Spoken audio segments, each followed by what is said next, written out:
IPL 2026 में धमाका हो गया है, जिसका इंतजार था लंबे समय से, वो कर दिखाया है गुजरात टाइटंस ने। और एक बार फिर से शानदार जीत उनको मिली है और राजस्थान रॉयल्स वो नहीं कर पाए जो पूरे सीजन में उन्होंने करके दिखाया। यानी कि जबरदस्त उनकी पारी रही, जबरदस्त उनकी बैटिंग रही, बॉलिंग रही और सामने वाली टीम को उन्होंने हर बार धराशायी किया। लेकिन इस बार कुछ और लिखा था और इस बार फाइनल में किसी और का जाना लिखा था।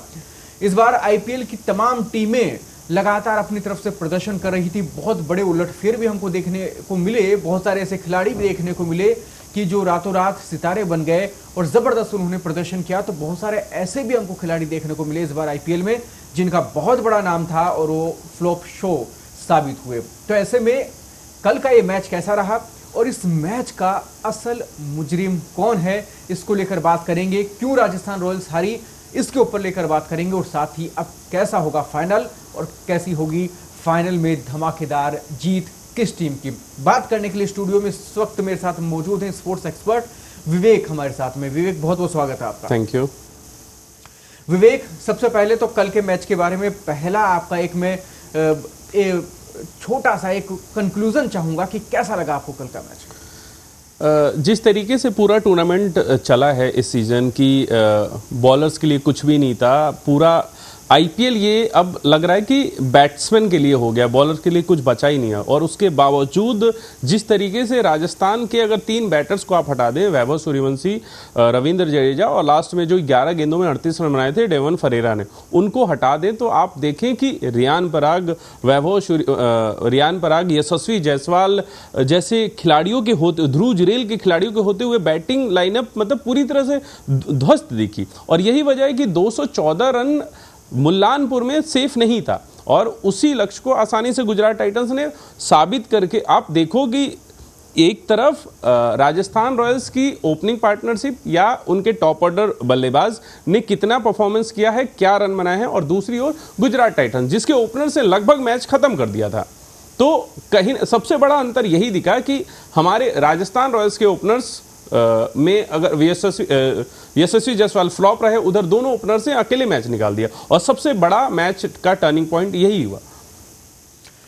टर्निंग पॉइंट की आपने बिल्कुल सही बात कही कि ये सबसे बड़ा टर्निंग पॉइंट रहा। लेकिन अब इसके विश्लेषण पर आते हैं। देखिए, मैच का मुजरिम तय होना था बहुत जरूरी है। तो सबसे पहले अपन बात करते हैं जो प्रदर्शन रहा राजस्थान रॉयल्स की तरफ से।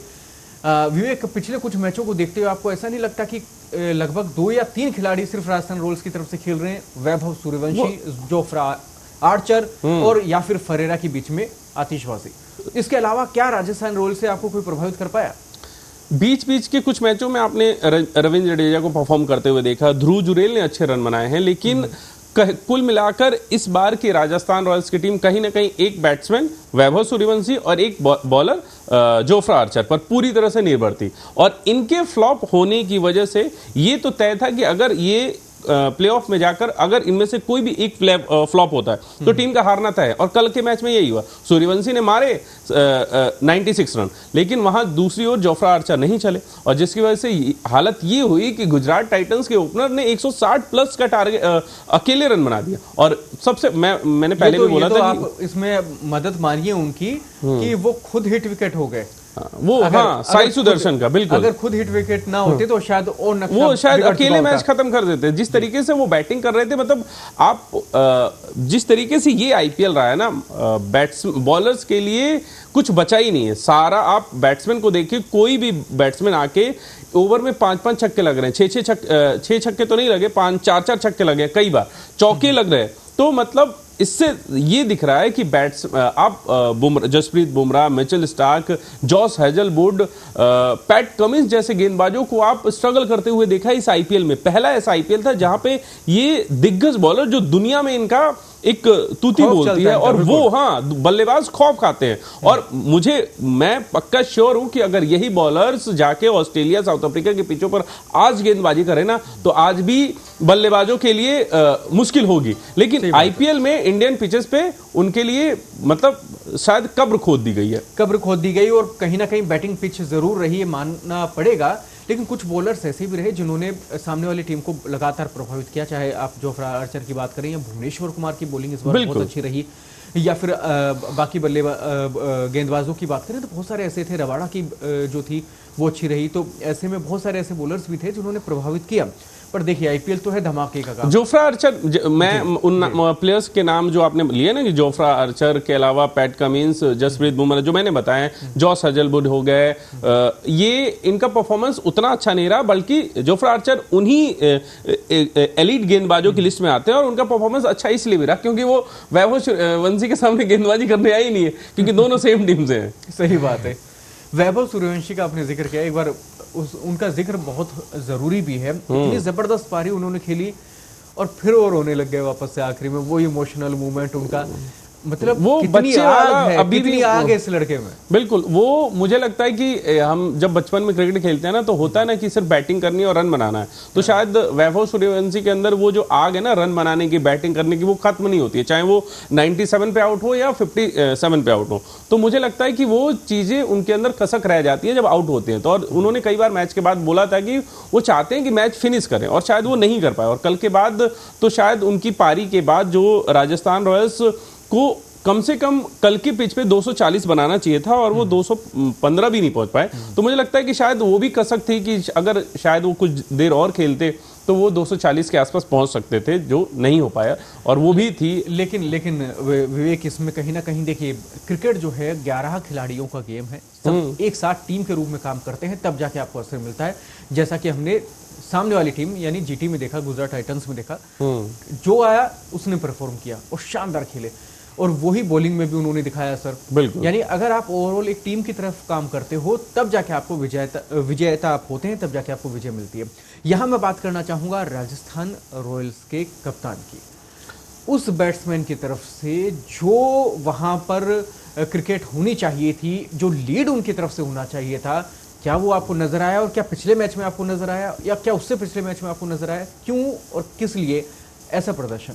देखिए, पिछले सीजन, थोड़ा सा पहले जाते हैं, पिछले सीजन में जिस तरीके से संजू सैमसन बीच में चोटिल हो गए थे, उसके बाद से उनको कप्तानी करने का मौका मिला रियान पराग को। तो पिछले सीजन भी उन्होंने कुछ ऐसा नहीं किया था जिससे लगे कि हाँ कप्तानी में वो कुछ कर सकते हैं, और बैटिंग भी अब तक उतनी कुछ खास नहीं रही है। उसके बावजूद इस सीजन उनको संजू सैमसन के जाने के बाद उनको कप्तान बनाया गया, और कप्तानी में रियान पराग ने कुछ नहीं किया। अगर आप वैभव सूर्यवंशी जैसे प्लेयर को सिर्फ हटा दो या प्लेइंग 11 से बाहर कर दो, तो आप देखो कि राजस्थान की बैटिंग भी कुछ नहीं है और ना ही खास बॉलिंग है।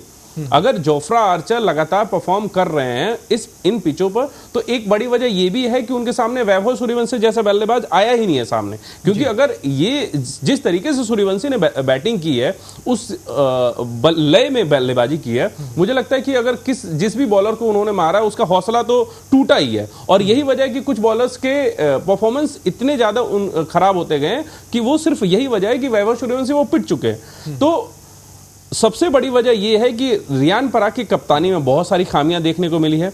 उन्होंने जहां पे बॉलर्स को चेंज करना चाहिए था, रोटेट करना चाहिए था, कल के मैच में भी जोफ्रा आर्चर को जो ओवर दिया गया वो भी बहुत गलत समय पे दिया गया। तो मुझे लगता है कि रियान पराग ने ना बैटिंग से खुद को प्रभावित किया है, और कप्तानी में तो खुद को अभी तक इस सीजन साबित नहीं कर पाए। तो सबसे रविंद्र जडेजा का यूज उन्होंने ठीक से किया, आपको लगता है? देखिए, जिस तरीके से पिचेस है ना, मुझे नहीं लगता कि रविंद्र जडेजा का बहुत ज्यादा यूज बचा था, और रविंद्र जडेजा का यूज अगर बैटिंग में जितना हो सकता था उतना जडेजा ने खुद ही रन बना लिए। तो जडेजा वो ऐसे प्लेयर हैं जिनका आप मतलब कप्तान पर डिपेंड नहीं करता कि आप कैसे यूज करोगे, वहां पे आप कहीं भी यूटिलाइज कर सकते हो। वो जब भी इंडियन टीम के लिए खेले तब भी उन्होंने बैटिंग हो, बॉलिंग हो, फील्डिंग हो, अपना पूरा योगदान दिया। तो जडेजा जैसे प्लेयर को आप यूज नहीं कर सकते। जडेजा से प्लेयर अपना योगदान जहां भी होता है वो देते रहते हैं, और उनमें इस सीजन कहीं जहां भी मौका मिला उन्होंने किया भी, उन्होंने अपनी तरफ से कोशिश की, लेकिन जहां कप्तानी की कोशिश होनी चाहिए थी वो हमको नजर नहीं आई। रियान की तरफ से कल जो विकेट उन्होंने दिया, आपको नहीं लगता विकेट फेंक के चले गए? मैंने शुरुआत में ही बोला था कि जिस तरीके से आप राजस्थान रॉयल्स की पूरी बैटिंग लाइनअप के कल के मैच को उठा के देखें, वैभव सूर्यवंशी, डेनोवन फरेरा और रविंद्र जडेजा की पारी को हटा दीजिए, उसके बाद से लगा ही नहीं कि राजस्थान रॉयल्स की टीम जीतने के लिए खेल रही है। उनको आप मैच खत्म होने के बाद रियान पराग कहते हैं कि 240 रन का स्कोर होता तो शायद कहानी बदल सकती थी, बट 240 रन कौन बनाता? वैभव सूर्यवंशी 15 साल के बच्चे पर आप इतना डिपेंड कैसे हो सकते हो? आप सोचो, अगर वो 96 रन माइनस कर दो तो आपके पास कितने रन बचे हैं? कुछ भी नहीं है आपके पास में, आप तो खेलने लायक ही नहीं बचे। तो फिर आप प्रेस कॉन्फ्रेंस में जाके बोलते हो कि ये गलतियां हुई, लेकिन आप गलतियां कौन कर रहा है? आप ही कर रहे हो ना। आपने कितने मैचों में आपने अकेले दम पे मैच जिता दिया? 15 साल के बच्चे ने तो आपको कम से कम, आपने जो लीग स्टेज में 8 मैच जीते थे, 5 मैच उसने जिताए थे, लेकिन आपने कितने जिताए हैं?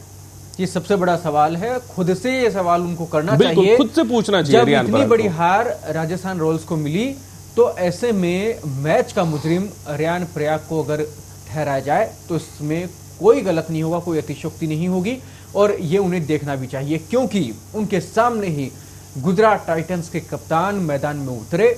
उन्होंने वो पारी खेली, वो ताकत दिखाई, वो हौसला दिखाया कि हाँ मुझे फाइनल में जाना है, मैं जीत के दिखाऊंगा, और शुभमन गिल ने वही आतिशी दिखाई। क्या कहेंगे उस पारी के लिए? देखिए, इस मैच में ना सबसे बड़ी बात ये थी कि आपने टॉस जीता, आपके पास था कि आप क्या करोगे, आपको पिच समझने का मौका था।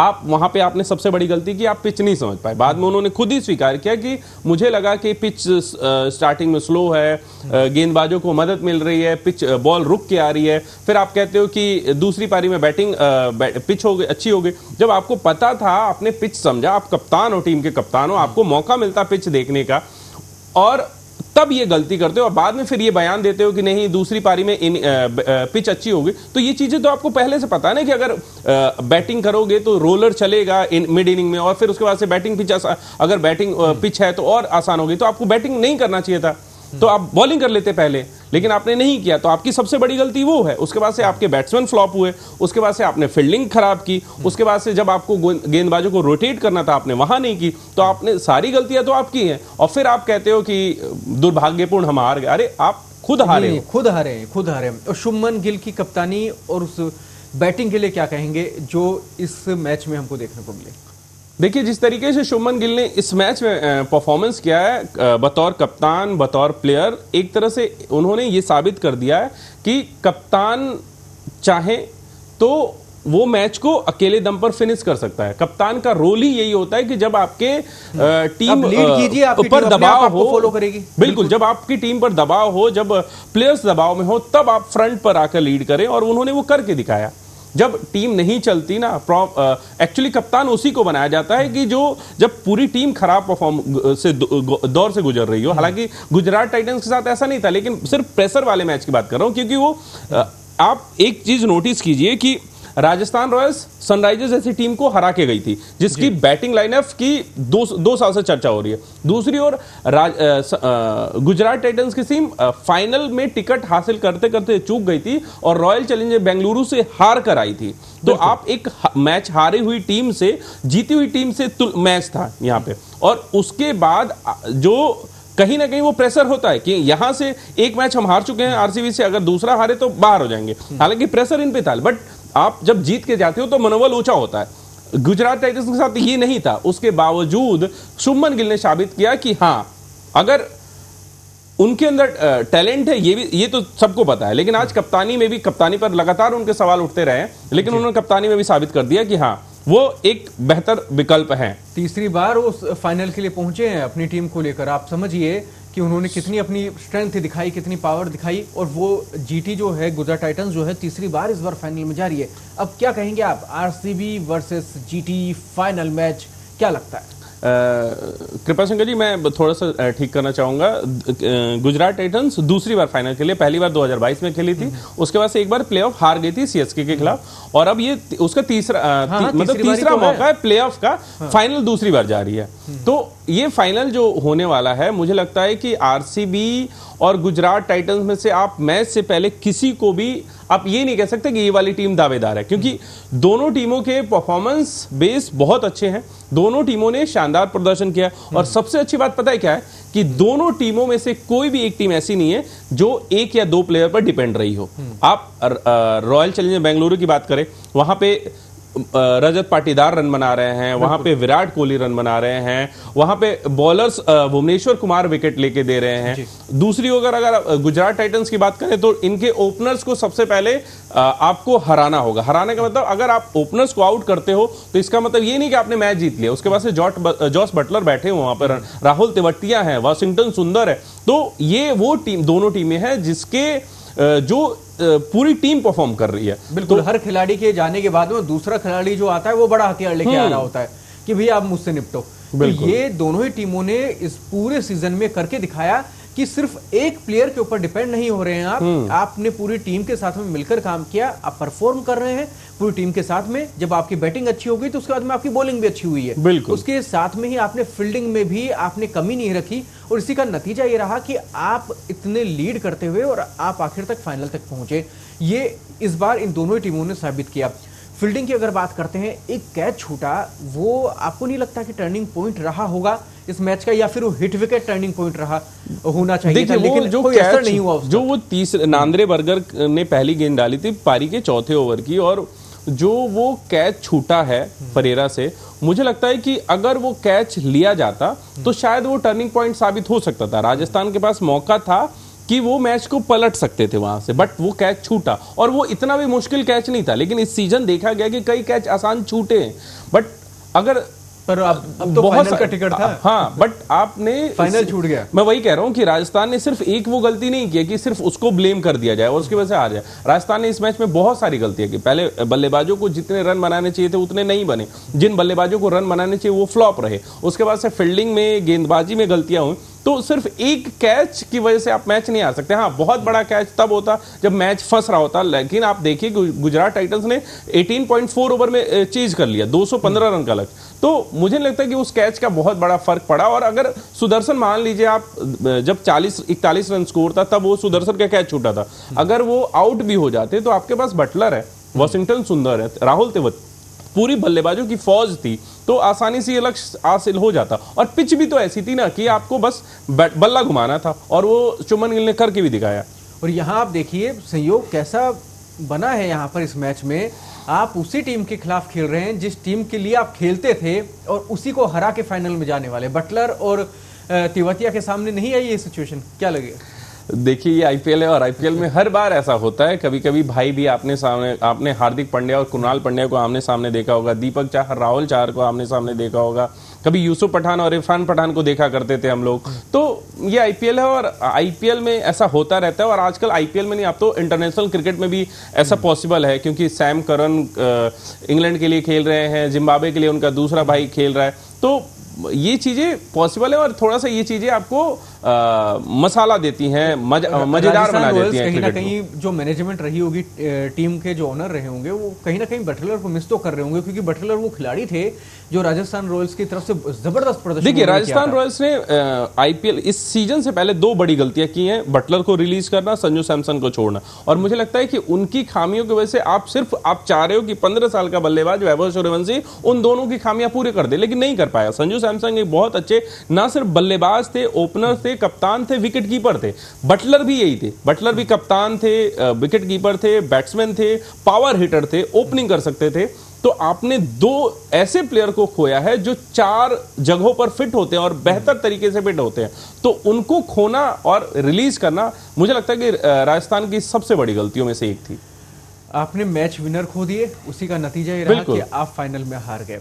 ये सबक कहीं ना कहीं इस मैच से इनको लेना चाहिए था, क्योंकि राजस्थान रॉयल्स ने अभी तक जो प्रदर्शन किया, और सबसे मेन चीज, आपके साथ में वैभव सूर्यवंशी लगातार आग उगल रहे थे, तो आप आसानी से किसी भी टीम को हरा सकते थे अगर आपके पास में ये खिलाड़ी होते तो। क्योंकि फिर वो साथ मिल जाता ना, अगर आप सोचो। बिल्कुल, बट वहां पे यहाँ पे क्या गलती हुई कि आपके सूर्यवंशी तो खड़े रहे, लेकिन दूसरे छोर से लगातार विकेट गिरते रहे, उतने रन नहीं बना पाए। और जब विकेट गिरता है तो कहीं ना कहीं दूसरा जो आने वाला बैट्समैन होता है उस पर दबाव होता है, तो कम से कम 2-3 भी गेंद लेता है। और आजकल क्रिकेट में देखिए 2-3 गेंद पे कभी कभी 10-10, 12-12, 16-16 रन बन जाते हैं। तो वो कहीं ना कहीं फर्क पड़ता गया, और यही वजह बनाई ना 11 बॉल। बिल्कुल, हाँ, 11 बॉल में 38 रन मारे। तो मुझे लगता है कि यही चीजें फर्क पड़ती हैं। और अगर बड़े मैच में, क्वालिफायर 2 जैसे मैच में, अगर आपके पास 10 रन कम है, 20 रन कम है, उसका बहुत फर्क पड़ता है, और फर्क पड़ा भी।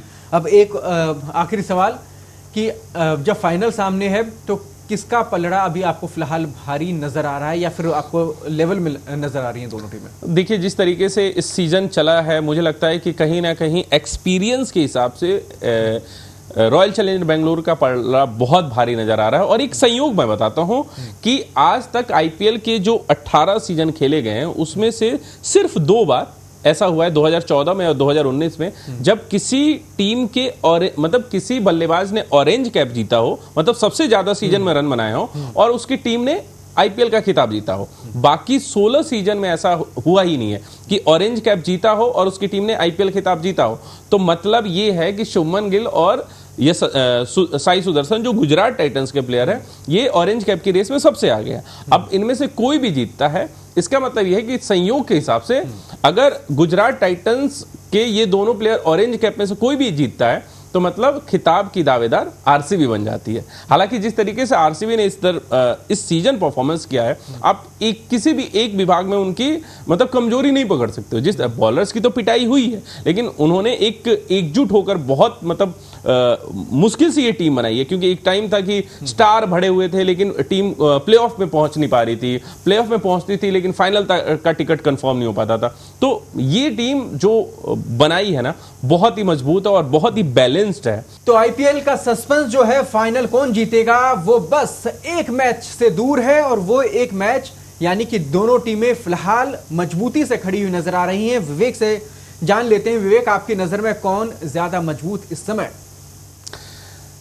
देखिए, आरसीबी ने पिछले साल खिताब जीता था, और खिताब जीता था 18 साल के इंतजार के बाद। कहीं ना कहीं जब वो खिताब जीता होगा, फाइनल खेलने उतरे होंगे तो बहुत प्रेशर होगा, और वो प्रेशर को हैंडल करके खिताब जीतना ना बहुत बड़ी बात होती है। और अब वो खिताब डिफेंड करने उतरे, तो मुझे लगता है कि वो जो प्रेशर था ना, वो पिछले मैच के फाइनल में ही खत्म हो गया था। और यही वजह है कि इस बार आप देखिए कि दो टीमें इस सीजन शानदार फॉर्म करने उतरी मैदान पर। राजस्थान रॉयल्स ने लगातार 4 मैच जीते, पंजाब किंग्स ने लगातार 6 मैच जीते स्टार्टिंग में, आईपीएल के शुरुआत में। बट दोनों टीमों का परफॉर्मेंस देखिए, पंजाब किंग्स प्लेऑफ में भी नहीं पहुंच पाई और राजस्थान रॉयल्स ने प्लेऑफ में पहुंचा, क्वालिफायर भी 2 खेला। क्यों? क्योंकि उनसे वो बेहतर टीम थी। कहीं ना कहीं उन्होंने वो प्रेशर को वो किया, मैनेज किया।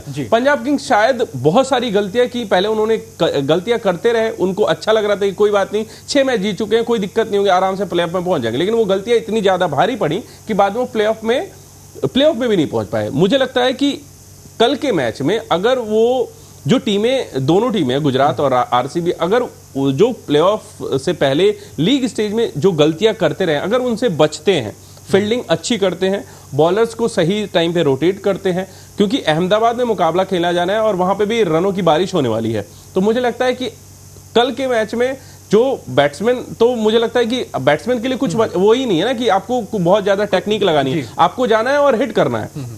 सबसे मेन बात आती है बॉलर्स की। तो जिसके बॉलर्स ज्यादा इंपैक्टफुल होंगे उसका टीम का पलड़ा थोड़ा सा भारी हो जाएगा। और यहां पे गुजरात टाइटंस का पलड़ा भारी है, क्योंकि आपके पास राशिद खान है, राहुल तेवतिया है, भुवनेश्वर कगिसो रबाडा है, जैसन होल्डर है, और सबसे बड़ी बात मोहम्मद सिराज है। दूसरी ओर अगर आरसीबी की बात की जाए तो जैकब डफी है, जॉस हेजलवुड नहीं है, और पता नहीं खेल पाएंगे या नहीं, वो भी बड़ी बात है। आपके पास एक प्लेयर बच जाता है, भुवनेश्वर कुमार, तो उनका परफॉर्मेंस कैसा रहता है। और अगर भुवनेश्वर कुमार के 4 ओवर अच्छे निकल भी जाते हैं तो बाकी वो जो बचे हुए 16 ओवर है वो कैसा आरसीबी करवाती है, वो बहुत बड़ा सवाल है। बल्लेबाजी आपको बहुत दमदार करनी होगी अगर आपको पहले मौका मिलता है। आरसीबी के लिए बहुत जरूरी है कि अगर आपको पहले मौका मिलता है और आपने जबरदस्त बल्लेबाजी कर दी तो फिर जाके आप दबाव बना पाएंगे, क्योंकि डिफेंडिंग के लिए आपके पास बॉलिंग का जो लाइनअप है वो सामने वाली टीम के पास में ज्यादा मजबूत फिलहाल आंकड़ों में नजर आ रहा है। तो ऐसे में ये सावधानी तो बरतनी होगी। और जो मैच है, फाइनल मैच है, उसके लिए बने रहिए आप हमारे साथ में। एक बार फिर आपसे मुलाकात होगी, फाइनल को लेकर डिस्कशन करेंगे, चर्चा करेंगे विवेक के साथ में। विवेक, बहुत बहुत स्वागत आपका इस पूरी चर्चा में शामिल होने के लिए, मैच का मुजरिम तय करने के लिए बहुत बहुत धन्यवाद आपका। और इसके साथ ही अब फिर आपसे मुलाकात होगी फाइनल से पहले और फाइनल के बाद। देखते हैं कौन जीतेगा। बने रहिए पत्रिका के साथ। नमस्कार।